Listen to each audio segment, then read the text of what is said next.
Memang dia akan stres sebab apa? Ibu bapa nak mengajar, dia tak mampu sebab dia rasa berbeza dengan kurikulum dulunya. Okey. Kan guru juga nak mengajar, nak mentafsir, dia juga confused sebab dulu dia ajar dengan cara lain, dengan latihan yang diterima dulu begini, sekarang dia nak ubah. Untuk mengubah penyampaian dan proses itu juga menyebabkan tekanan.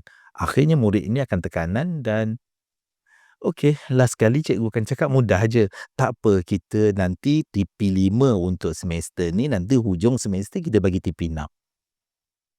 Itu ayat yang akan keluar kerana proses itu tidak difahami sepenuhnya. Okay, sebab yelah macam saya sendiri pun ayah kan, bila kita tengok matematik, bahasa Inggeris apa semua, saya pun dah macam dulu ni macam time darjah 4 darjah 5 baru belajar benda Ya. ni darjah 1 dah belajar. So macam bila kita nak ajar, bila kita ajar lebih sikit,